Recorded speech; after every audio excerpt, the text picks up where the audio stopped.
perkembangan peradaban dan ilmu pengetahuan. Perkembangan ilmu umum.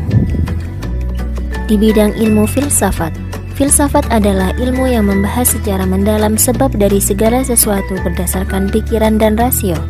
Tokoh-tokoh muslim yang berperan di bidang filsafat antara lain Al-Kindi, Al-Farabi, Al-Ghazali, dan Ibnu Rushdi. Di bidang kedokteran dan farmasi, tokoh-tokoh muslim yang berperan di bidang kedokteran dan farmasi antara lain Ar-Razi, karyanya yang terkenal adalah di bidang cacar dan campak. Ibnu Sina, karyanya yang terkenal adalah Qanun Fittib. Ali bin Sahal, karyanya yang terkenal berjudul Firdaus Al-Hikmah atau Surga Hikmah.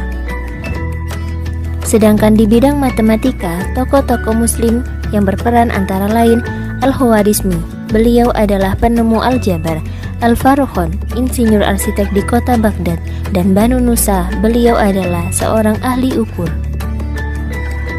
Sedangkan di bidang kimia, tokoh kimiawan muslim yang paling terkenal adalah Jabir ibnu Hayyan.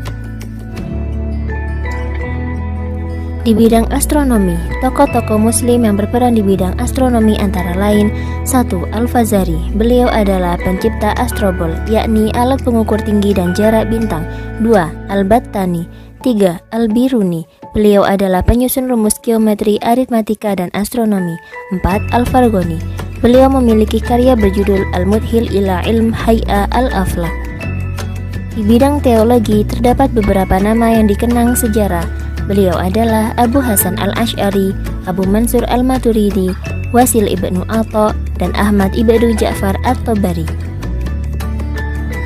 Di bidang bahasa dan sastra, terdapat beberapa tokoh yang terkenang, yaitu Abdul Hamid Al-Khatib, beliau adalah pelopor seni mengarang surat.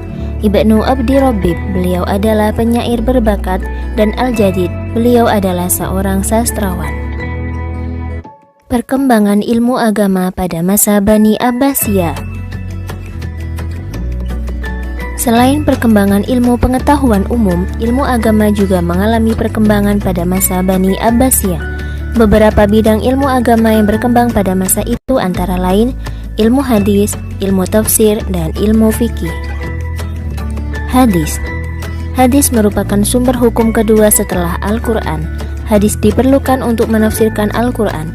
Beberapa ahli hadis yang masyhur pada masa Abbasiyah antara lain Imam Bukhari dengan karyanya Sahih Bukhari, Imam Muslim dengan karyanya Sahih Muslim, Imam Abu Daud dengan karyanya Sunan Abu Daud, Imam Ibnu Majah dengan karyanya Sunan Ibnu Majah, Imam At-Tirmizi dengan karyanya Jami' At-Tirmidzi, dan Imam An-Nasai dengan karyanya Sunan An-Nasai. Dari semuanya itu, kodifikasi Al-Bukhari dianggap paling otentik sebab beliau berhasil mengumpulkan sekitar 600.000 hadis dengan 7.397 diantaranya dianggap sahih. Setelah Imam Bukhari, kodifikasi yang dianggap otentik adalah milik Imam Muslim. Tafsir. Perkembangan ilmu tafsir pada masa kekuasaan Bani Abbasiyah mengalami keemasan. Pelopor ilmu tafsir adalah Abdullah ibnu Abbas dan Ibnu Mas'ud. Sedangkan para ahli tafsir yang terkenal dari kalangan tabi'in antara lain Imam Sufyan bin Uyainah, Waqi' al-Jarrah, Syu'bah al-Hajjaj, Zaid bin Harun, dan At-Tabari. Di antara beberapa mufasir tersebut, At-Tabari dianggap sebagai ahli tafsir terkemuka, dan salah satu karyanya yang bisa dinikmati hingga sekarang adalah tafsir At-Tabari. Fikih. Pada masa pemerintahan Abbasiyah, ilmu fikih mengalami perkembangan pesat pada periode keempat dan lima. Pada masa ini muncul empat imam madhab. Mereka adalah Imam Hanafi, Imam Malik, Imam Syafi'i, dan Imam Ibnu Hanbal.